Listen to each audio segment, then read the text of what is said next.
What's up guys, Houndish here, and today we're jumping back into Destiny 2 with some news and updates for the week. So we're going to touch on the new strike that we got in the game, as well as some triumphs and associated pursuits. And then we've also had a lot of story progress this week, and some significant events there, as well as a new game update. So Bungie have actually buffed or fixed some exotics, as well as some issues with weapons, adjusted the chosen title requirements, and more. Then we'll speak about upcoming updates to the game, new event details, changes, and more on the way in the next couple of months. So guys, as always, I hope you do enjoy the video, but now let's get into it. Firstly, this week we did see the introduction of the Proving Ground strike for the season, and this one was our chance to prove ourselves to Kaitl. I thought it was a pretty cool strike. There have been some mixed thoughts on it, but for me personally, it's nice to have something new in the playlist. It should be the Nightfall ordeal next week, which will definitely be interesting. There's also a triumph to eliminate all of Kaitl's VIP targets in the strike, and these spawn throughout randomly on different runs, so they're a 10 to take out. But after we complete the strike as part of the Challenge of Proving quest, Zavala does offer us a reward in the form of the Vita Brevis exotic sparrow, which is a pretty curious looking thing.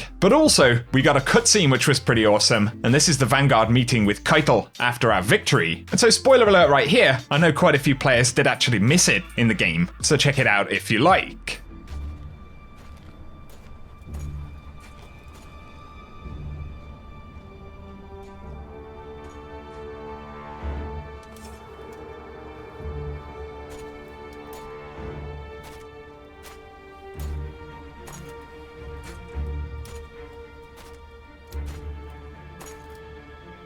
Let our blood be the last spilled. Let this ground be hallowed. Let honor bind us.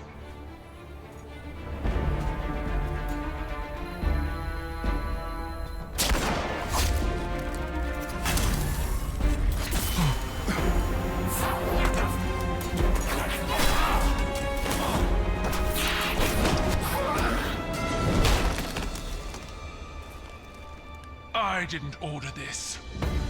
Bring me the one who pulled the trigger. They'll know who did.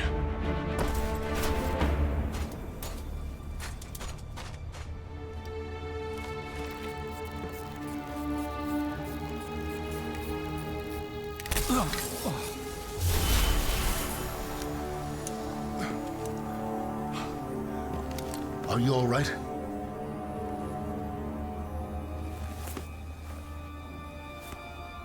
I'm alive.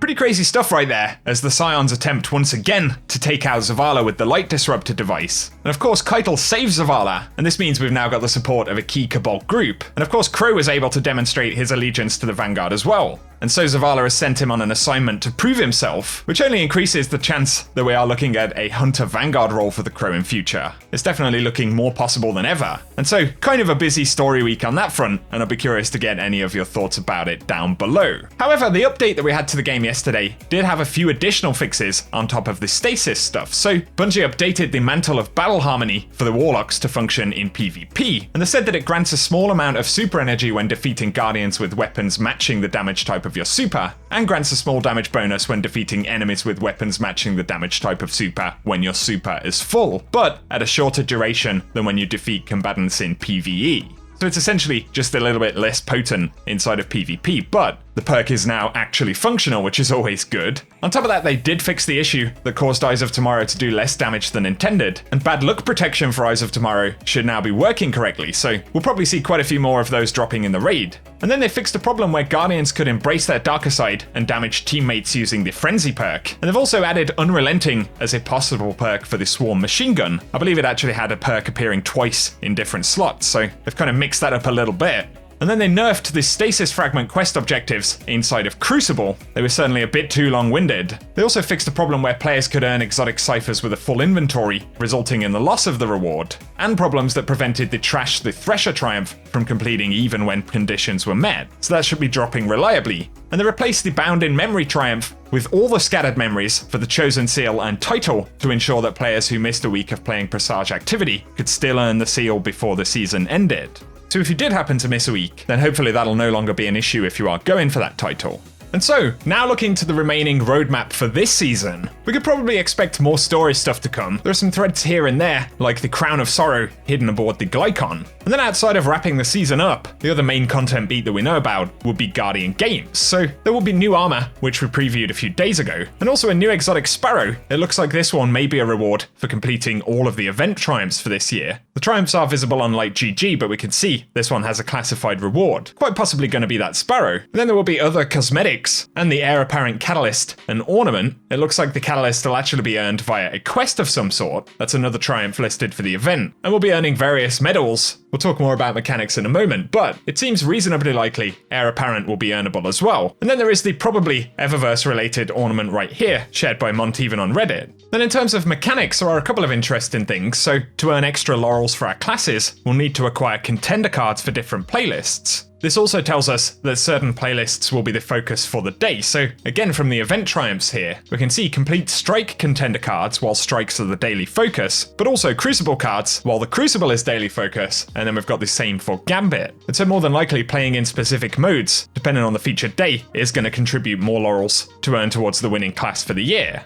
We also know about playlist strikes, so specific playlists where Hunters, Titans, and Warlocks will be matched in the same lobby, with specific modifiers depending on where your current class is placing at the time, but then some additional modifiers, such as Guardian Games Titan Challenge, where combatant melee attacks deal more damage, as well as combatant melee attacks dealing significantly more damage, so a couple of different tiers of those, a Warlock Challenge where the radar is disabled, and then one where radar is disabled and combatants don't flinch when damaged. And then for the Hunter Challenge, incoming damage will be increased while airborne, or significantly increased while airborne. And perhaps we're going to have to complete certain objectives while those modifiers are on, possibly for powerful or pinnacle gear as well. And so it will definitely be interesting to see how the event pans out this year, and that one will be coming up later next month.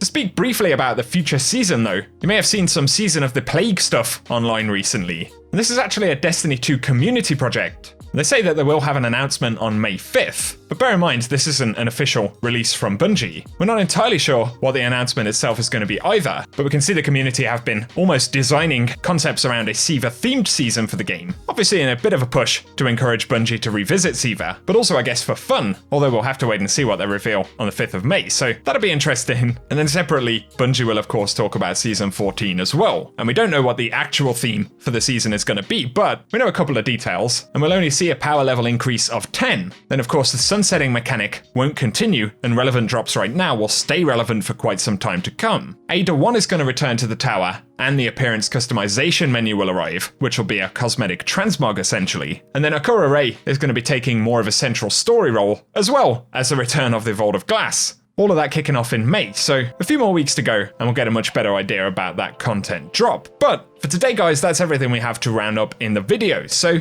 give us your thoughts on the progressions in the story this week, as well as the new strike. Also, if you've enjoyed the video, a rating down below very much helps us out, and if you're new to the channel, feel free to get subscribed so I can keep you up to date on the world of Destiny 2. But otherwise, I hope you guys have an awesome day.